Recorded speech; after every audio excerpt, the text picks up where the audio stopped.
Hello, guys, and welcome to day 3 of Next Gen Base's Game of the Year content. I am Ben, and I'm joined as ever by Andy, Gary, and Johnny.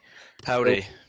And and we're going to talk about the games that didn't quite make our list for Game of the Year this year. So if there's a game in here that you're really excited for and you've been playing a lot, and it's like, oh yeah, I really wish that was Game of the Year. Sorry, it's not quite made the list.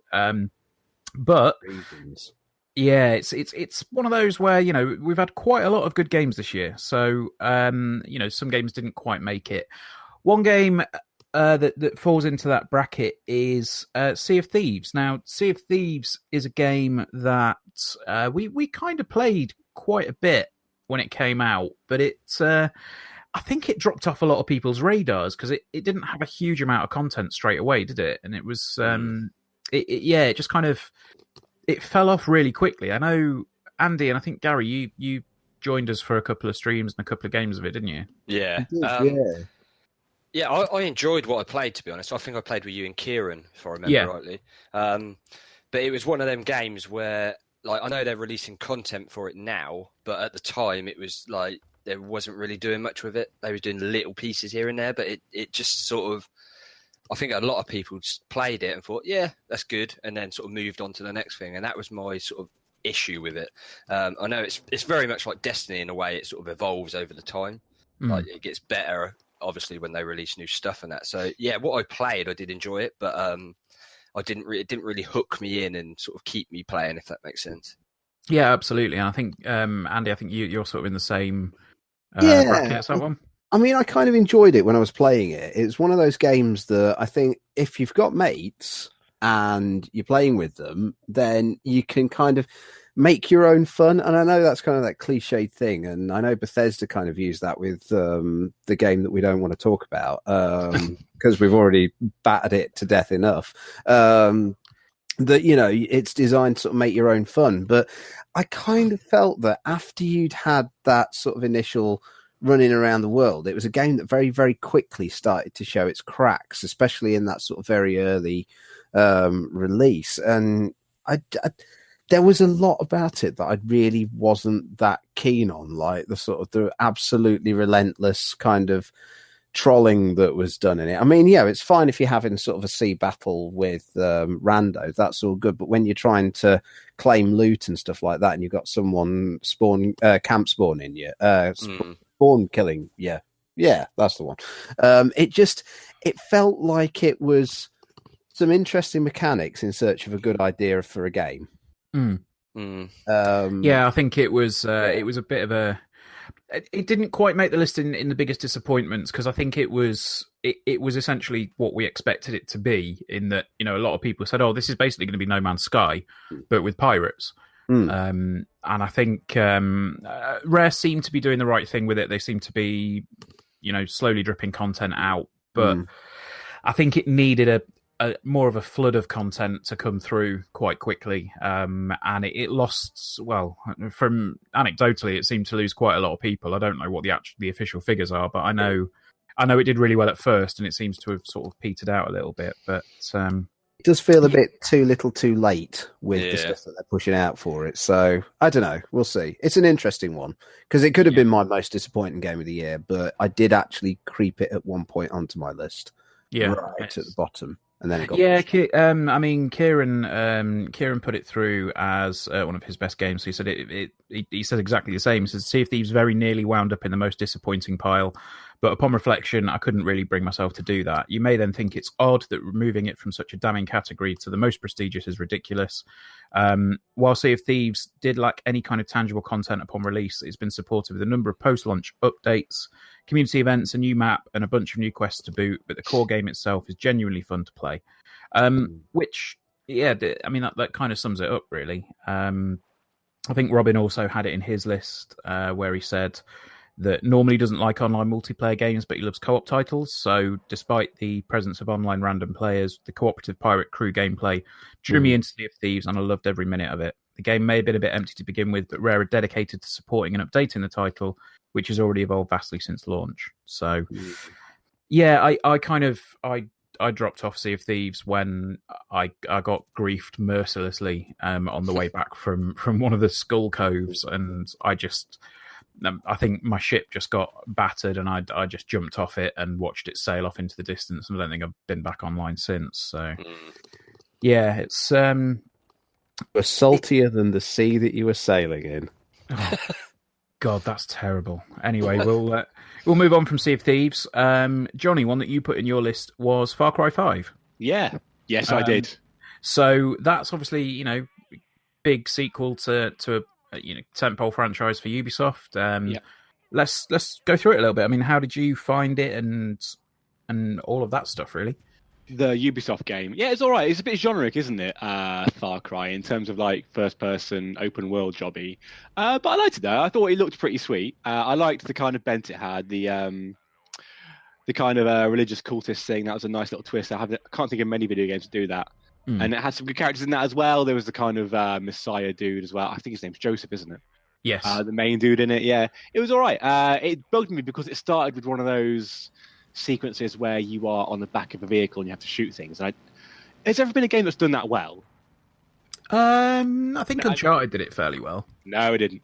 No game's ever done that well. It never works, and people just fucking cram it into games. It's awful. But apart from that, it was all right.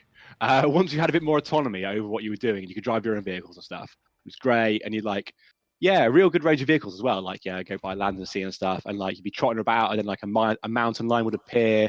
Good, good open world feel to it. It felt very real. Yeah, I mean, there was the curse of, I think it was the honey badgers. Was it this honey badgers in this one? Honey badgers were in 4, and they were monstrous. Okay, I can't remember what it was, but there was one mission where back in this one because they're evil personified. Yeah, I mean, there was one mission where I was kind of sneaking round to infiltrate one of the cult's camp bits, and as I was about to kind of launch an attack with a bow and be all stealthy, got jumped by a fucking cougar, didn't I? Yeah, they will get you. They will fuck you up. Yeah. Yeah, it was good. I mean, it's a Far Cry game. Yes, it's a Far Cry. It was in the lower end of my top 10, but it was all right though. Ubisoft do that open world kind of thing very well, and it's another one of those really. So nothing to complain about it with it really. Yeah, I mean, it's a functional sequel, I think. Exactly. Yeah, nothing wrong with it. Nothing particularly exciting. Just a good solid game. Yeah, I mean, I think it may have just been me and you that played that one, Gary. Yeah. No, I've never really been into the Far Cry series, to be honest. I've always had that. Oh, that looks good, but it's never sort of made me go, you know what? I'm going to take the plunge and buy it. I've heard good things about the series, but yeah, it's never really one that sort of made me go, I want to play that desperately. So I really don't know what it is. There's just something about I don't know if it's like the mechanics or the way that the game feels. There's something that always just feels a little bit off with Far Cry, and for me, and it's yeah. To be honest, it might sound a bit harsh, but I think it's the whole Ubisoft thing with me. I know they've sort of done massive things now with Assassin's Creed, but I used to love Assassin's Creed, and then it just got to a point where I just you know what, I've had enough of this, and I think that's part of the reason I don't really want to play Far Cry, because it's Ubisoft, if that makes sense. They've homogenized a bit, haven't they? Yeah. There is very much a thing as a Ubisoft game, isn't there? I mean, even Starlink's very much a Ubisoft game, isn't it? With the way that it's open world handles. Yeah. But yeah, I mean, I didn't play Far Cry 5, and I have enjoyed the last few games in the series, but I think I said this earlier. I'd completely forgotten that was out this year. I thought that was one of last year's games, and I think that's probably testament to just sort of how much of an impact it had. At one point, it was like the biggest selling game of the year. Then Spider-Man came out, and God of War, and all of the games. I mean, God of War. Yeah, that's the thing. They sell by the bucket load, and I think we're not gonna see the end of the Far Cry franchise anytime soon. Obviously, we've got a new game coming out in the new year, but man, I think you're right when you say it's been homogenized to the point of it being a little bit not quite trite, but it's definitely one that I'm not quite as enamored with as maybe a lot of other people are. So yeah, they're a bit Resident Evil, aren't they? In that they start off being quite serious and they get very silly at the end. Far Cry games, which is nice. Yeah. So I'd have drawn, but there you go. I'm very wise though, Andrew. See, I see these things. Well, maybe not. So we'll move on to another game that I think a lot of people, it kind of split people down the middle, and that was Detroit Become Human. Oh yeah. Now, Robin's put this in his top 10, and he said a lot of people criticize Quantic Dream for being heavy-handed and insensitive. However, Detroit was a victory in modern storytelling, in my opinion. True, it may not be War and Peace in terms of the standard of its writing, but Detroit's a video game created as entertainment, not an essay on marginalization. Deals with issues of racism, segregation, and domestic abuse, but it does so in a way that makes it easy for anyone to understand, even if that makes it seem somewhat simplified or shallow at times. Where it succeeds, though, it makes you care about its characters while also making it feel like your choices actually make a difference. The reason that it wasn't in my top 10, I think I slightly disagree with some of the points that are raised there. I think, Johnny, did you play through it, or did you play? Yeah, I didn't finish it, but I played a few hours of it, and I was reasonably impressed with it. I like the way at the end of each little section it shows you the choice branches you can have. Shows you what you did and what you could do instead. That's pretty cool. Yeah, I think it does handle things quite bluntly, but I don't really mind that. I'm fine with like sort of dumb films. I'm fine with sort of like fairly dumb games as well. It doesn't really, if you like, I don't mind if it's kind of very blunt with how it tells its story. I like not having to think sometimes. Cool with that. Yeah, I think the frustrating thing for me is that as somebody that is quite immersed in video games in general, we obviously read a lot of the news. You know, we keep up with a lot of the goings on in the industry, and I think that my biggest issue with Detroit was that it was being pitched by David Cage as this kind of, you know, Oscar-worthy, deep and meaningful, you know, piece of art, and it's like it's not. It's a game that you've kind of crammed a few bits into that you might possibly have, I don't know, maybe handled a little bit better. And yeah, I don't know. I enjoyed it. Don't get me wrong. It was, you know, I thought it was all right, but there were a couple of bits in the game where I just thought, man, there is hammy, and then there is what you've done here. Like he's got a whole pig involved with this story. When you say hammer, you don't mean the acting, do you? Because I think that's fairly reasonable, isn't it? I think just the writing, like the writing more than that. Some of the writing was really cliched, and I mean, like when it kind of beat you over the head with a lot of its allegories. Like there was a bit where it's quite near the beginning where, you know, Marcus, isn't it, the character? He goes to get on a bus, and it's like, oh, you've got to sit in the back of the bus. It's like, oh, because it's like racism, guys. Yeah. and I was just a bit like, oh, come on.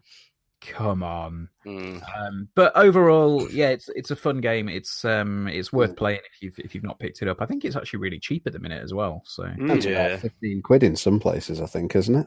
Yeah, they've also released a pack with, I think, Detroit, what are the other two, Beyond and Heavy Rain, as like a 3-pack on the PS4. So Heavy Rain is very good. Yeah, I actually really like. I really enjoyed Beyond as well, for what it's worth. I like Beyond, yeah. Yeah, it's probably it's a discussion for another time, that one. Let's have a look here and see. I suppose we should probably talk about Pez. Sure. Pez is, you know, Pez kind of came out this year, and I think took a few people by surprise in that it didn't. It was the focus on baseball, wasn't it, this time? Oh, Andrew. Yeah, I mean, I think it was a game that people.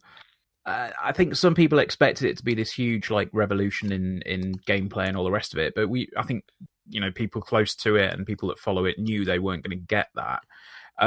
Gary, your thoughts on Pez this year? Because I know you did a really good piece for the site about the future of Pez and where you think it's going to be going. Because I think we kind of lined up in our opinions of it, in that on the pitch it felt amazing, and then everything around it is just sort of lagging behind a little bit. Yeah, you pretty much hit the nail on the head there. Gameplay-wise, I think offline it's fantastic. And they've improved. I haven't played it for a while, but I've heard that they've improved sort of the gameplay elements and that. Offline, I've heard, is still a bit hit and miss. Online. Yeah, online. Did I say offline then? Did I? Yeah. Oh yeah. So yeah, online I've heard is a bit sort of hit and miss depending on your connection, etc. Which they need to improve massively, to be honest, because it's like 2018 and like most people nowadays expect at least a sort of a decent connection when playing online, and I think they still need to work on that. But as an overall package, like I said in that article I wrote, I think mode-wise it's lacking severely when you compare it to the competition, in this case FIFA. But just looking from a gameplay perspective, I think it's a good game. But yeah, like I say, I haven't played it a massive amount because there's just so many games out, like you guys know, and you just get swamped and you switch and it's madness. But yeah, from what I did play of it early on, I really enjoy it. But yeah, I think moving forward, I think they need to sort of improve the back end more. And then so the series can evolve with the gameplay. It's basically absolutely. I think Johnny, you're about in the same boat with that one. I'm not as good at articulating detailed thoughts about PES as Gary is. I like the football game. There's 2 football games, isn't there? It's PES and FIFA, and I much prefer PES. That is the extent of my thoughts on PES. I like the football. I mean, your wording in the email that you sent me was old reliable returns, the football game that actually feels like football and not a money guzzling underwater adventure. Yeah, I like knowing that PES I can pick it up and it's going to play fine, and I'm going to have a nice time on it. I'm not really a football person, but I like playing that game. It feels a lot smoother. Yeah, I always find FIFA feels very slow to me. Quite not painfully so, but it feels too slow. But PES feels the right speed to me as what football should be. Yeah, I'd agree with that, and I think ultimately it's there are some improvements to be made, and I think Konami and the dev team, my understanding is they're aware of what they need to do, and it's just a case of obviously Konami aren't the biggest company in the world anymore. It's a resource thing at this point. So I just think it's I just think it's a decent entry in the series, and it's one that I've thoroughly enjoyed playing. And big shout out to the guys over at PES World as well, because they made me a custom Lincoln City kit or 2. Ooh, nice. To play in the game, and they look fantastic. So PES didn't quite make it onto the list. Another one which I know, Andy, you're kind of hello, I can talk about the games. Yes, you can talk a little bit about this one. It's Monster Hunter World. It's Monster Hunter World. I hadn't played a Monster Hunter game before Monster Hunter World.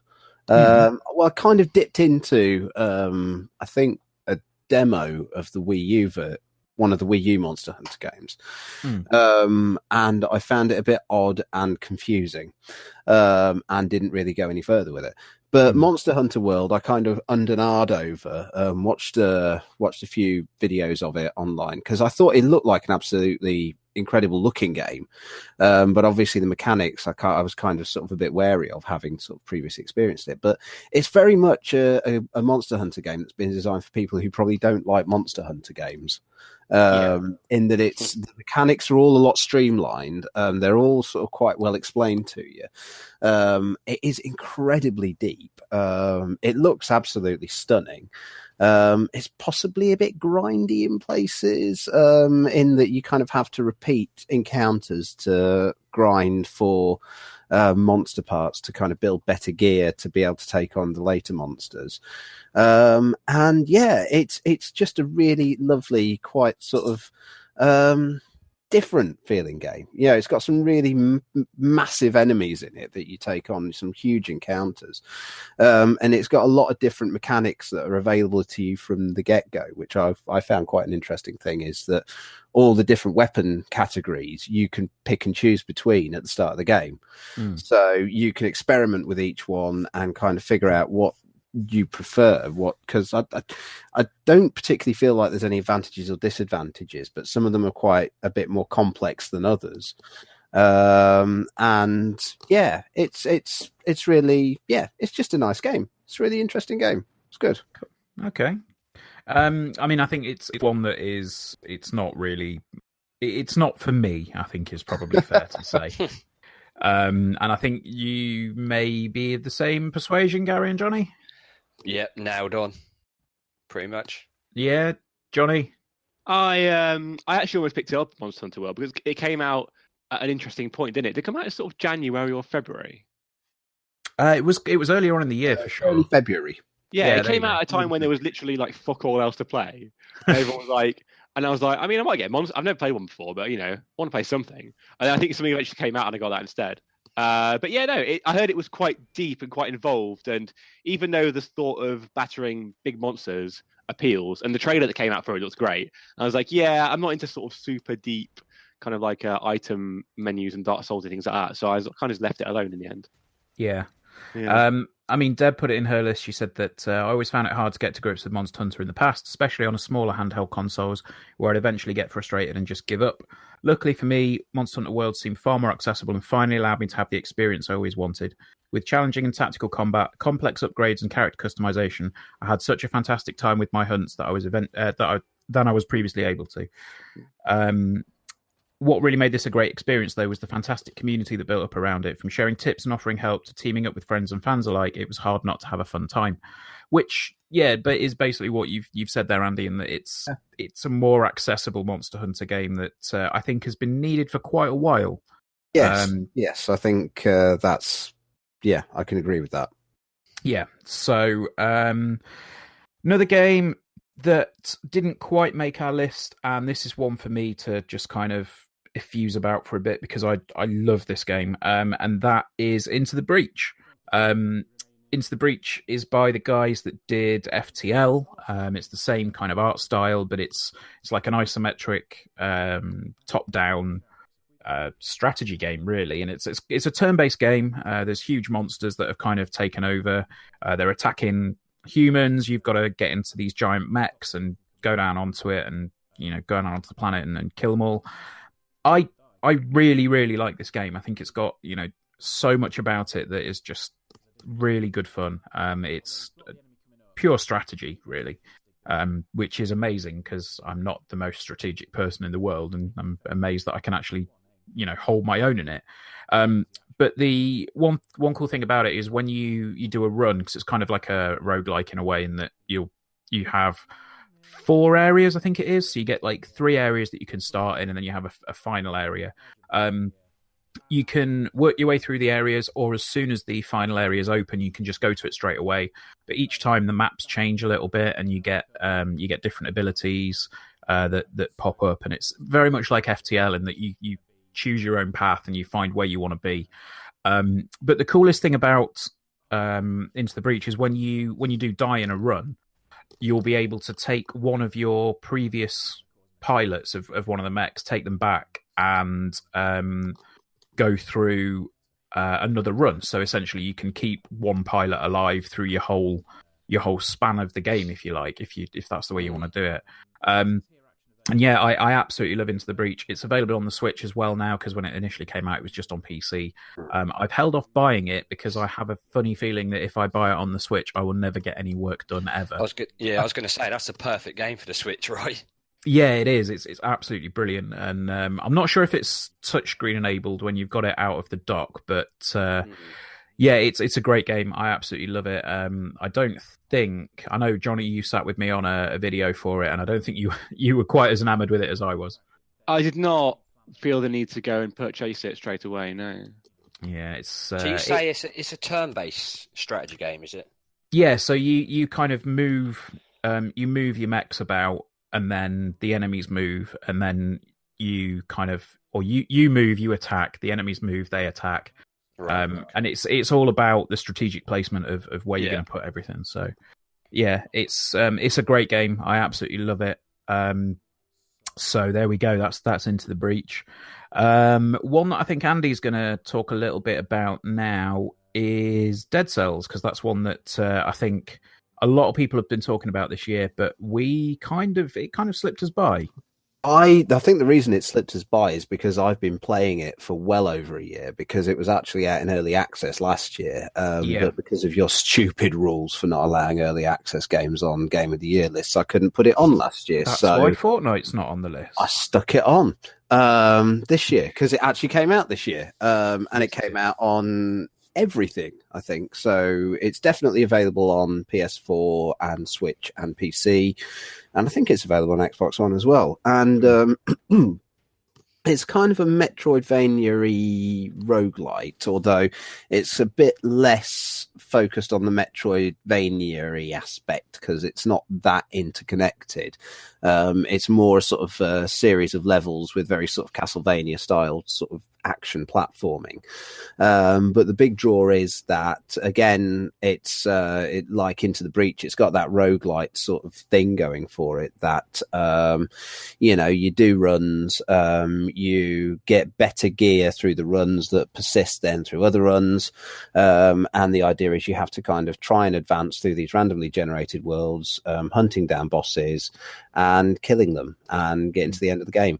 And it's just it's good fun. It's got some very good crunchy combat. It's got lots of very powerful weapons that you can find.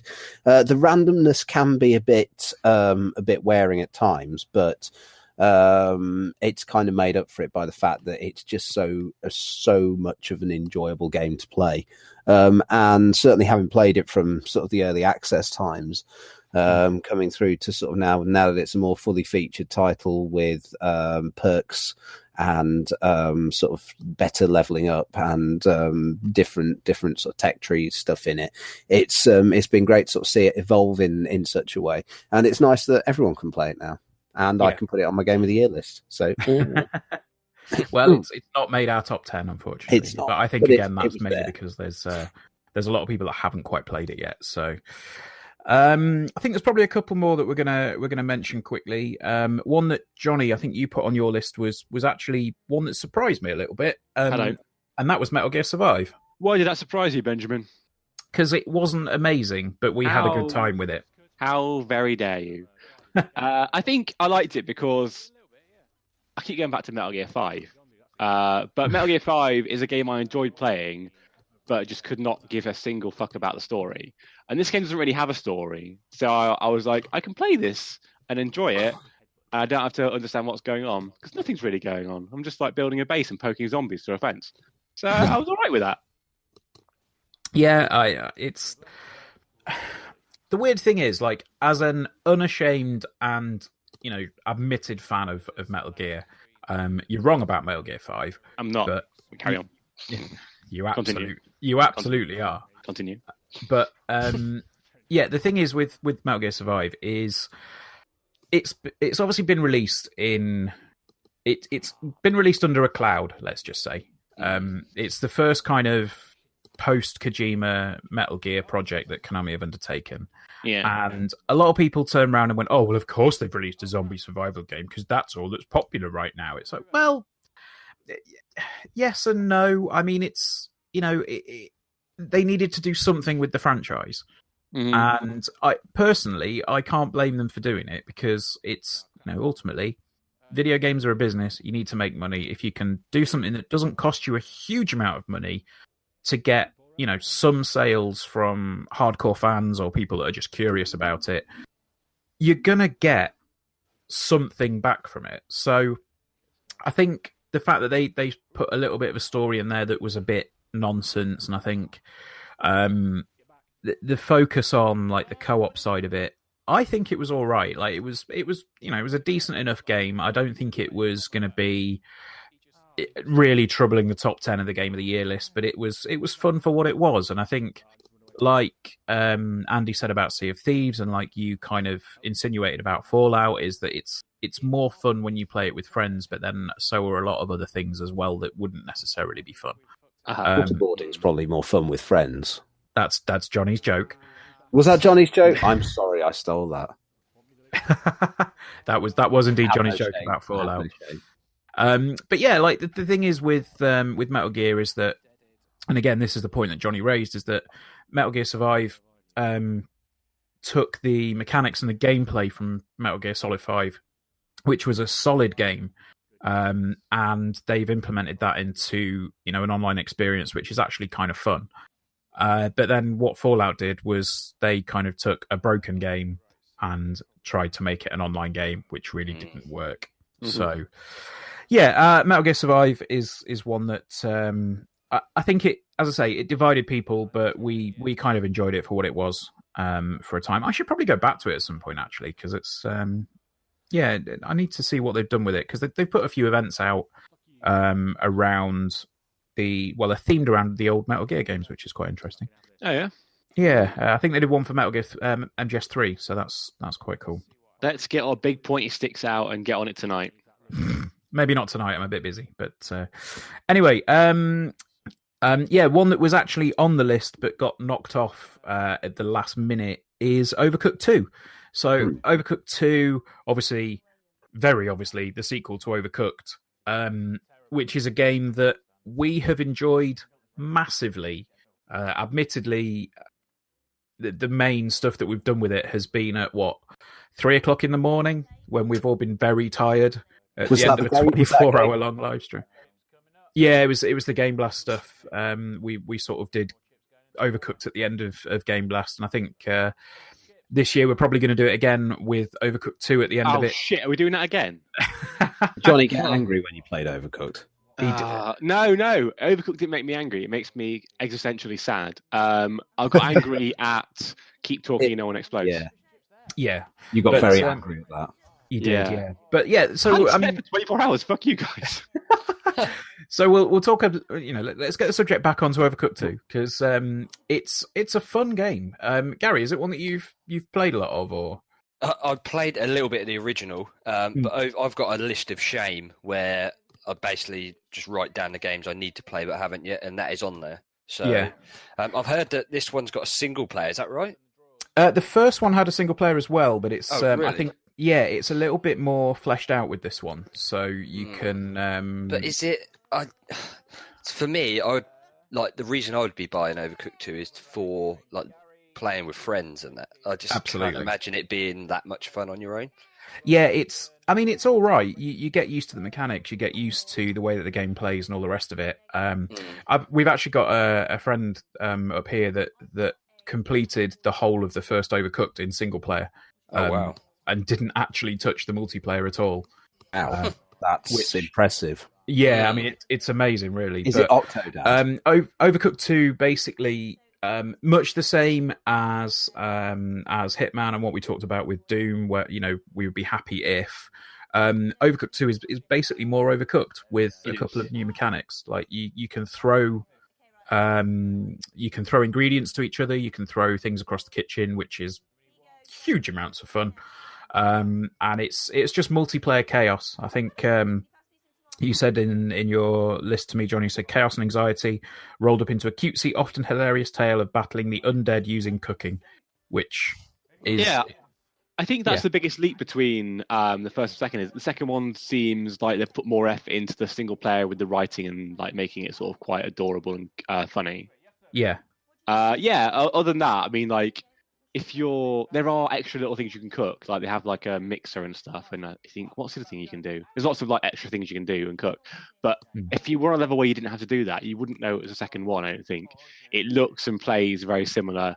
You can throw stuff, but you don't need to do that. Like you can get through the game without having to do that. Yeah.